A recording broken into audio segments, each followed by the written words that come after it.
Fifampiresahana mialohan'ny fifidianana nanamafy ny vondrona Eoropeanina fa tena ilaina izany.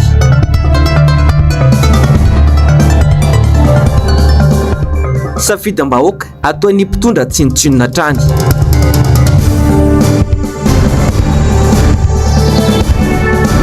Olana ao amin'ny Jesosy Mamonjy nandresy tena nivon'ny Conseil d'État ry pasteur Raymond Randrianatoandro. Tompoko lahy sy tompoko vavy ankafaliana sy ampitiavana no iarabakanao sady hitsidiako ny tokantranonao amin'ity arivany alakamisy fa 20 ny volana aogositra taona 2024 ity. Tonga soa ianao atao anatin'ny fampalalam-baovao ny fahitalavitry ny MPS koa dia manasanao ampanajana sy ampitiavana aran-tenako anaraka ny vaovao hatramin'ny farany. Nanamafy androany ny vondrona Eoropeanina fa tena ilaina ny fifampiresahana eo amin'ireo samy mpanao politika mialohan'ny fifidianana ho avy eto Madagasikara, fifidianana madio mangarahara ary ekeny rehetra lavitry ny korotana matsy no tanjona. Fanadihadiana avetrany ary eo amin'ny sary Sirindra Tsara ny Toky Ramarola. Nanamafy indray androany ny masovon'ny vondrona Eoropeanina eto Madagasikara fa tena ilaina ny fifampiresahana eo amin'ireo samy mpanao politika rehetra eto Madagasikara mialohan'ny fifidianana mba azahoana voka-pifidianana madio mangarahara ary ekeny rehetra ho lavitry ny korotana ao aorian'ny fifidianana no anton'izany. Je crois que c'est utile qu'il y a une vie politique, disons, détendue, où les gens effectivement puissent se parler, qu'il y a tous les garanties en termes de liberté d'expression, etc., qui sont nécessaires, je crois, pour un fonctionnement d'une démocratie mûre. Et donc, il faut... évidemment, les dialogues, c'est toujours bien, pourvu que ce soit fait, effectivement, d'une façon constructive, je veux dire. Le dialogue peut... Si est fait, et là c'est une décision vraiment souveraine des Malgaches. Là, vraiment, on va pas non plus, on n'a pas l'ambition d'arranger la politique malgache nous-mêmes. C'est au-delà de notre rôle. Simplement, on a des valeurs fondamentales. Et parmi ces valeurs, il y a évidemment la démocratie, les droits de l'homme, le respect des libertés individuelles, les collectives, les droits civils et tout le reste. Donc là, effectivement, chaque pas que le pays fait en direction de ces valeurs, on les juge positivement. Ny farany volana Oktobra 2024 lasa teo nomboka nitaky io fitiavan-doham-pirenena mialohan'ny fifidianana io ny lehiben'ny mpanohitra eto Madagasikara Marc Ravalomanana. Taorin'izay dia antoko politika maro dia maro no efa namaly io fitakian'ny filoha Marc Ravalomanana io ary izay namafisy ny vondrona Eoropeanina izay androany ny mahazava-dehibe ny fifampiresahana mialohan'ny fifidianana. Nandritra ny tatitra ireo zava-bita teto Madagasikara moa no nilazan'ny masovon'ny vondrona Eoropeanina izany. Fantatra mantsy fa andao Madagasikara tsy ho ela ity masovon'ny vondrona Eoropeanina eto Madagasikara ity ary tapaka ny volana Septambra ho avy izao kosa ny mpisolo-toerana azy. Fatoetra iray tsy sarom-patarina izay anana izao fitondranana izao ny fanodikodinana ny saim-bahoaka na be resaka izao ny fifidianana vato nandritra ny fifidianana ny fanesy teto Madagasikara izay nata kalvary na koa vola mba hiova ny safidin'ny mpifidy. Raha tsy izay dia terenina ankolaka anaiky izay olona voatindry ny mpitondra ny vahoaka eny fotony toy ny fanendrena sefo fokotany ravira zava-mahena sy manora ndre malala.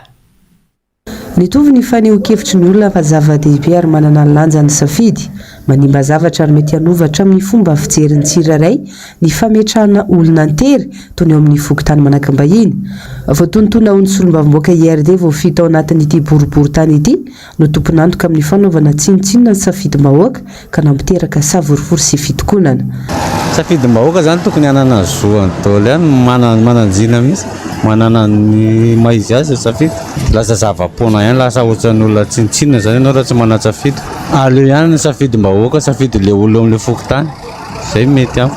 Aleo zany le avy amin'ny safidy-bahoaka no safidin'ny mpitondra na ny mpitantana fa raha ohatra hoe tondrona le ohatra hoe safidy tsy avy amin'ny safidy-bahoaka izy fa tendrena dia tsy mahafapo an'ny vahoaka. fa raha amina manokana zany dia na président fokontany na inona zany dia tokony hoe avy amin'ny vahoaka misafidy amin'ny vahoaka zany no andrasana. Ohatra an'alo zao dia tsy afa-po mihitsy raha ohatra hoe tendrena fa tsy safidy. Fa raha ohatra hoe avy amin'ny mpitondra misafidy le hitondran'le olona eo amin'le fitondrana ohatra hoe misafidy ny président fokontany izy dia raha misy zavatra tsy mety ataon'le fokontany dia lasa omen'le vahoaka tsy iny izy. Fa raha ohatra hoe avy aminazy zany no nahatonga anazy teo amin'ny plasiny raha misy zavatra tsy mety ataony dia safidiko manokany. Manandanja zany ny safidim-bahoaka. Raha ny tena izy any zany hoe fidin'ny olona mihitsy zany le izy fa tsy tendrena. Manana anjara toerana lehibe ao anaty fampandrosoana nefa ny fokontany izay mahita ny fotony ary ankinana zavatra marobe toy ny isym-pifidianana. Azo heverina ho fitaovana iray entina mangala-bato ny fametrahana sivy fokontany tsy nosafidiana. Ity farany izay mandraikitra ny lisitry mifidy ary afaka manovy izany na koa manampy olona ao anatin'ny lisitra. Fa tsy mbola nisy tao anatin'ny 1 taona izany hoe solombavambahoaka mitsapaka anatin'ny raharam-pokotany izany hoy ny solombavambahoaka Alain Ratsimbazafi androany. Hatramin'ny vanim-potoana ny tetezamitan'ny makaty dia fandikan-dalàna no nataon'izao fitondrana izao sy ny mpanarady azy. Mbola iravy Razafy Mahenina sy Manora Andriamalala hatrany. Efa voafaritry ny lalàna velona eto amintsika ny fifidianana ny sivy fokontany fa tsy tendrena. Araky ny didim-panjakana nivoaka tamin'ny 2024 izay mamaritra indrindra ny fomba fametrahana ny lehiben'ny fokontany eto Madagasikara dia voafaritra mazava ao fa 3 volana aoriana ny fahavitan'ny fifidianana ben'ny tanàna dia irisoana izany fifidianana lehiben'ny fokontany zany. Ao anatin'ny assemblée générale na ny fivoriam-be-pokon'olona no anaovana ny fifidianana izay ho lehibe fokontany ary voalaza ao fa ny 3 voalohany na hoe ny 3 mahazo vaty be indrindra no hatolotra eny anivon'ny lehiben'ny distrika na ny préfet dia miainga avy amin'iny ilay raisitsika hoe fametrahana an'izany lehibe fokontany anankiray zany. Tsy azo ekena noho zany ny fandikana izay lalàna izay satria dia tsy misy andraikitra na solombavambahoaka mihitsy ny fametrahana lehibe fokontany na ny lefiny anankiray fa misy lalàna velona atao amintsika. Mikonkona zavatra ambadika ny mpitondra fanjakana ary mamofopofona politika maloto ny fitsabaha solombavambahoaka ny IRD amin'ny fidirana an-tsehatra toy izany. Ny fahitana ny fidirana solombavambahoaka ao anatin'izany fanendrena sivy-pokotany zany dia mazava ho azy mitarika yaya ho an'ny vahoaka ao anatin'ilay fokontany aloha voalohany indrindra no hoe misy kajikajy politika ve amin'izay mety endrim-pifidianana ho atrehan'ny firenentsika atroatra. Faharoa ny zavatra nisy tao anatin'ny boriboritany faharoa dia ny fanamariana izay nataon'ny mponina tao ny hoe misy roa mpihavanana avokoa ireo olona miasa na hoe le voatendry ao anatin'izany andraikitra mahasevim-pokotany sy lefitra ary ny mpiara-miasa aminy hafa izany. Izany zany dia efa ahitantsika n'ilay antsoina hoe tsy fahatomombanana na tsy fanajana any lalàna mifehy ny fametrahana lehiben'ny fokotany eto amintsika.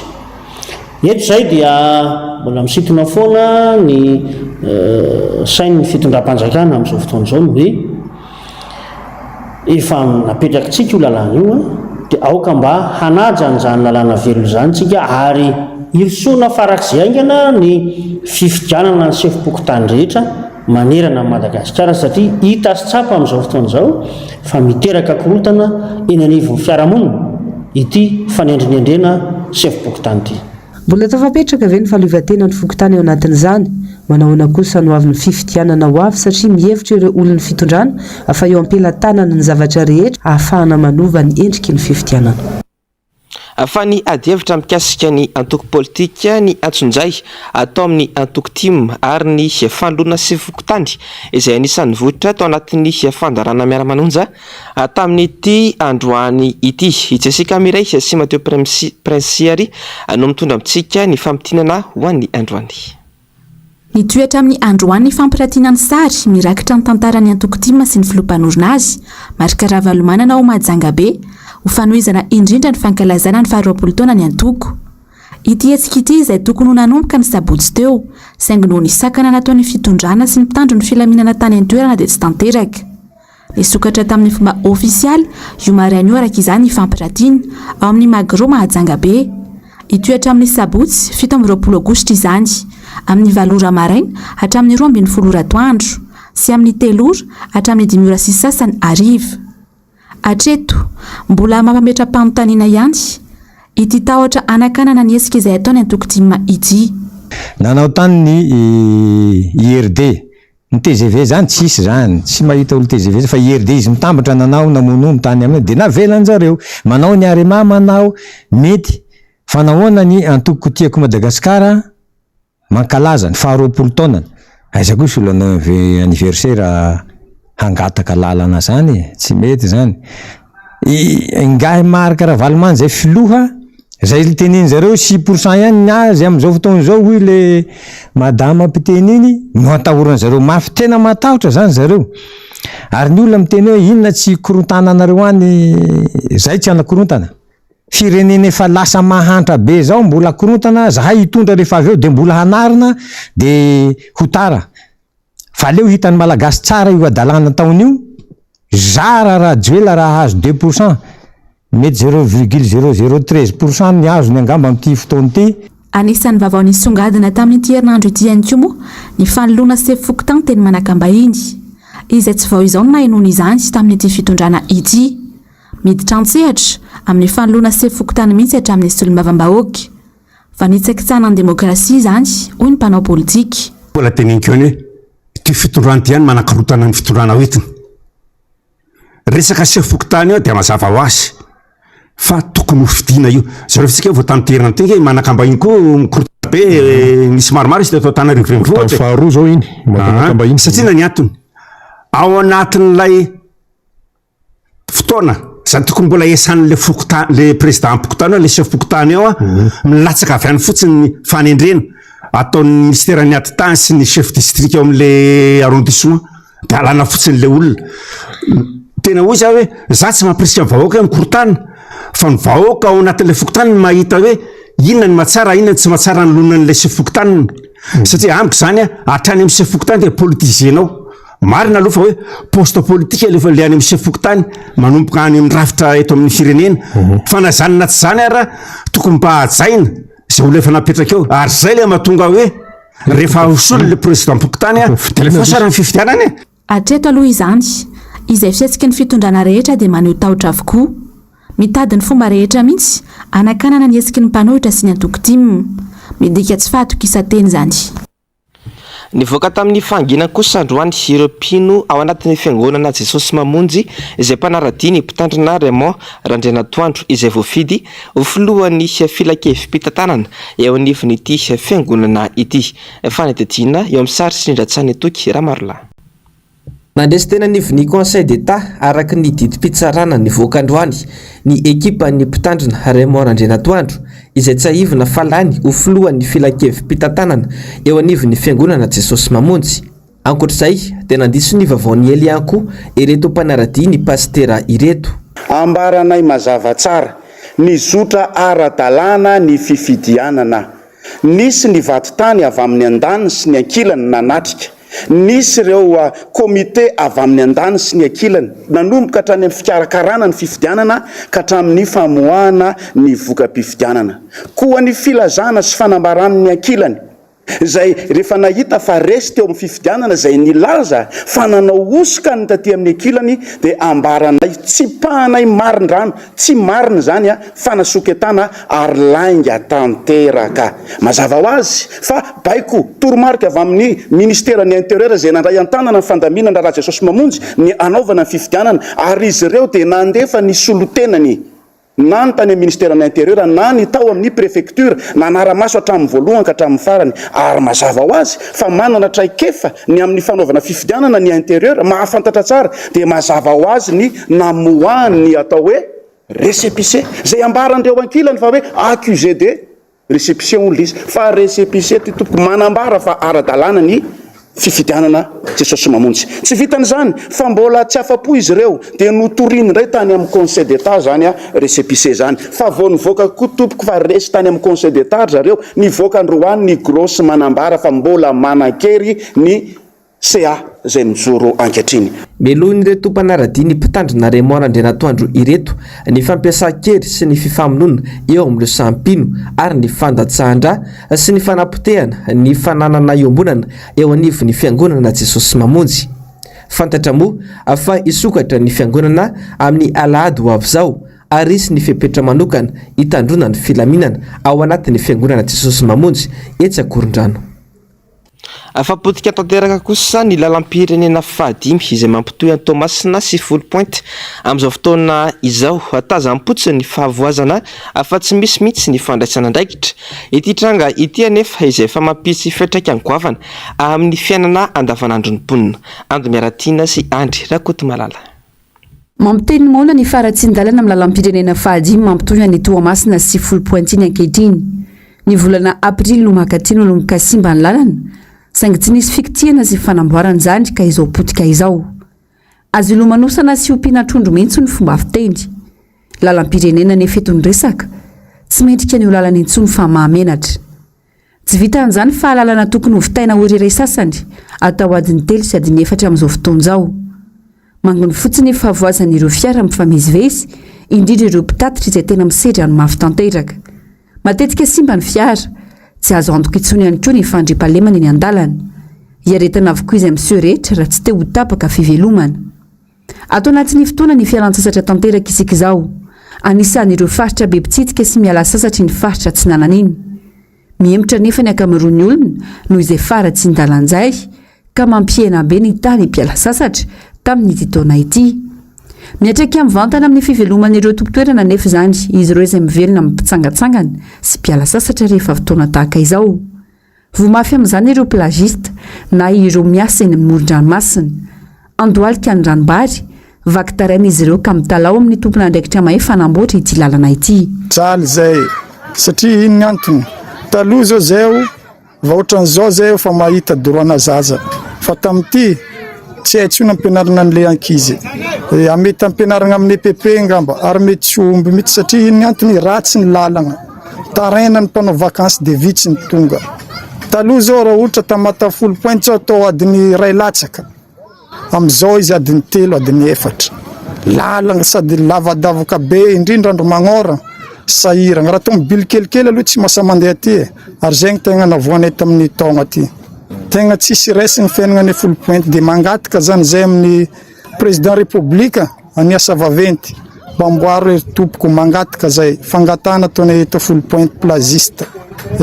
Amboary ny lalana fa sahirana zay mijaly. Mba mangataka zany zay mba alohan'ny Desambra mba ho vita zany aty amin'ny RN5 aty. Manao ny fomba rehetra izy toman'olona izy ireo ary tsy nampiakatra mihitsy ny tsara ny fitsangatsanganana na ireo zavatra maro hita eny amoron-dranomasina na eo aza ny viakaran'ny vidim-piainana. Tsy misy asa hafa atao fa io avokoa no enti miady amin'ny fiainana. Tsy misy manjary anefa tamin'ity taona ity. Raha ohatra ny taloha zao amin'izao fa tsy fankahitana eto Full Point. Amin'izao sahirana tegna sahirana zay. Jaly satria ny antony zay tsy manana safa. Plazy tiany fotom-pivelomanay. Na misy olona eto na tsisy olona eto foana zay miasa. Donc zany mba vakansy ohatran'izao mba hiprofitenay kely tadiavana le sakafo anatin'ny 3 volana na le 2 volana ary tsy hita fampidirana mpianatra tsy hita.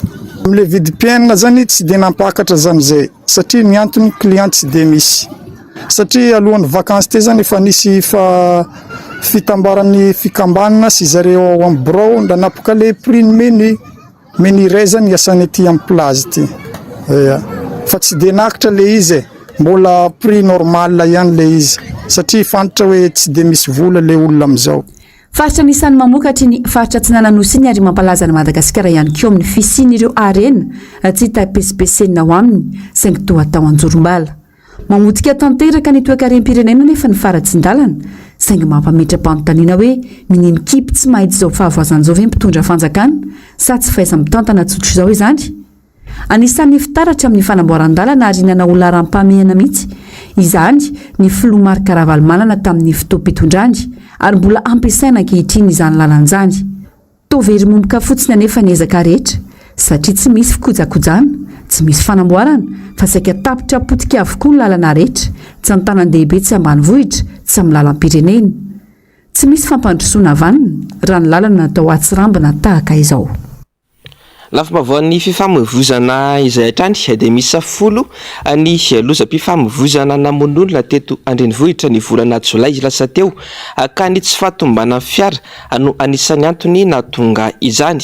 5 tamin'ireo lozam-pifamoivoizana ireo no nisy moto ka ny fandehanana mafy no anisan'ny nahatonga ny famoizana aina. Nahatratra 12 kosa ny loza vokatry ny famamony mpamily fiara na mpitondra moto. Ireo loza 12 ireo izay naharatrana olona 7 samy tompon'andraikitra manoloana ireny lozam-pifamoivoizana miseho ireny avokoa na ny mpamily na ny mpandeha hatramin'ny tompon'andraikitra mpitsirika ny fahatombana fiara. Entana araka izany rehetra mba samy omaily sy hitandrina avokoa. Lafim-baovany kolotsaina dia manana ny mampiavaka azy isika eto Madagasikara eo amin'ny tontolon'ity na izany eto an-toerana na eo anivon'ny sehatra iraisam-pirenena. Tsy mionona fotsiny amin'izany anefa fa mikatsaka hatrany ny ampiroboroboana ity sehatra ity ireo mpikatroka amin'izao fotoana izao izay tanjona lehibe napetraka izy ireo amin'ny fanatanterana ilay hetsika antsoina hoe festival 321. Hetsika ara-kolotsaina anehoana ny vokatra sy asa famoronana maro samihafa. Tato-pavao nataon'ny Ando Miaratiana sy Andry Rakotomalala. Tontolon'ny kanto manana ny mampiavaka azy ny dia izay miseho amin'ny endrika maro lafy amin'izao fotoan'izao. Ankoatrany dia malagasy efa miroborobo eto Madagasikara ihany koa ireo karazana dia vahiny toy ny danse urbaine, ny danse contemporaine sy ny maro hafa. Tsy mifidy isan-taona fa hatramin'ny ankizy, indrindra ny tanora dia misehatra amin'izay avokoa. Misy mihitsy azy ireo manao izany ho antom-pivelomana. Misy ny talenta, misy ihany koa anefa ireo mianatra mihitsy vao mahatafa voaka izany. Azo lazaina fa tsy mitsanga menatra ny firenena malagasy eo amin'ny sehatra iraisam-pirenena ary manan-karena olona maro mahafehy izany kanto izany. Efa mipetraka ny tontolon'ny dia eto Madagasikara. Tiako atongavana amin'izay dia hoe tsy mitsanga menatra isika eto Madagasikara amin'ny resaka talenta sy amin'ny resaka professionnalisme eo anivon'ny izao tontolo izao. Tsy mitsanga menatra satria efa maro ireo zoky, misy ihany koa ireo zandry izay efa mihodina amin'ireny tontolo iraisam-pirenena ireny izay mametraka ny toerany. Izany hoe Madagasikara zany na dia île ary tsy arak'izay côté île izay Madagasikara fa universel Madagasikara. Tsy mitsahatra mizara sy mamokatra ny kanto raketiny ny dia ary manome lanja manokan'izany eto Madagasikara. Samy manana ny mampiavaka azy amin'ny sehatra ihany koa ny faritra samihafa. Asongadina anatin'ny hetsika iray festival 321 izany izay anenika ny toerana maro eto Antananarivo mandritra ny herinandro ka ahafahan'ireo mpamokatra mampiranty sy maneho ny asa famoronany. Tanora Valmenadavy amin'ny faritra vitsivitsy eto Madagasikara no aneho ny kantony ka hizara sy ampidi izany amin'ireo zandry aty aoriana. Tsy hijanona fotsiny eo anefa fa anitatra izany amin'ny faritra maro. Ampiakatra hatrany ny asin'ny dia malagasy ifanakalozany isam-paritra fa indrindra ho fanandratana afo ny tontolon'ny dia na izany eto an-toerana na eo amin'ny sehatra iraisam-pirenena ity hetsika ity. Fanamoaka ny lisitrireo mpiadana afaka baccalauréat tamin'ity taona 2024 ity kosa teo anivon'ny Universitény Toliara omaly alakamisy araka ny antotanisa izay navoaka ny ministera ny fampianarana ambony sy ny fikarohana siantifika dia 370 sy 700 sira alina tamin'ireo 770 sy 700 sy arivo sy roalina soratra anarana amin'ny baccalauréat no afaka fanadinana. Izany hoe nazahoana tapahafahana 770,70 isanjato ho an'ny fampianarana ankapobeny dia 770,70 isanjato ny tapahafahana ho an'ny fanabeazana ara-teknika kosa dia 520,450 isanjato izany. Anjerimanontolo roa sisa no tsy namoaka ny valim-panadinana baccalauréat hatramin'ny androany ka anisan'izany ny eto Antananarivo sy ny any Antsiranana. Raha ny vinavina dia tokony ivoaka amin'ny farany herinandro avy izao izay fanadinana baccalauréat izay ho antsika eto Antananarivo. Ny vaovao maresaka iraisam-pirenena no antsika manakatona ny fotoanan'ny fampiralam-bavao amin'ity androany ity. Miamianaka amin'ny continente européenne sy américaine ilay aretina variole du singe amin'izao fotoana izao. Ny tombo 20 isanjato ny isan'ny tranga vaovao raha oharina tamin'ny herinandro lasa teo. Onjalalaina Ranavy Manana, Mathieu Prince. Miamahazo vanatrany ilay aretina variole de singe ka any amin'ny continente européenne sy américaine no tena ahitana tranga betsaka indrindra amin'izao. Nilaza amin'ny fikambanana iraisam-pirenena momba ny fahasalamana na ny OMS fa nitombo 20 isanjato ny isantranga raha oharina tamin'ny herinandro lasa teo. Raha naintotany sanambarany tale jeneraly ny OMS nandritra ny valandresaka nataony tamin'ny mpanao gazety Omaly Larbi dia mahery ny 5 alina amin'izao ireo olona efa voan'ny variole de singe tamina firenena sy faritany miisa 2.0. Nahatratra 507 ny tranga vaovao hita tamin'ny herinandro lasa teo ary ity fanambarany ity hatrany. Ny tombo 5 isanjato ihany koa ny taham-pahafatesana tao anatin'ny 4 herinandro vokatry ity aretiny ity hatrany ary olona 12 ny namony ainy tamin'ny herinandro lasa teo. Nanamafy moa ity tale jeneraly ny OMS ity fa efa eo andalam-panaovana fanadihadiana ny amety fandraisan'ny fomba fivoaran'ilay virus sy ny fianaky ny aretina amin'izao fotoan'izao ny eo anivon'ity fikambanana iraisam-pirenena momba ny fahasalamana ity. Raha tsy aivina dia efa nanambara maharetina mila raha maso maiky ny variole de singe ny aveo anivon'ny OMS ny 13 Jolay lasa teo. Ny fandarana ahona marina araha ny fandarana global news avy hatrany no arainao aorin'izao fotoana nisy fampalalam-baovao izao. Aorin'izay kosa ny orona tsara ery amin'seho mitondra lohateny hoe piégé. Ny sampana fampalalam-baovao dia misotranao nanaraka ny vaovao hatramin'ny farany ary mametraka ny veloma mandrapitafa ho amin'ny rampitso indray sy tompoko lasy sy tompoko vavy. Veloma tompoko.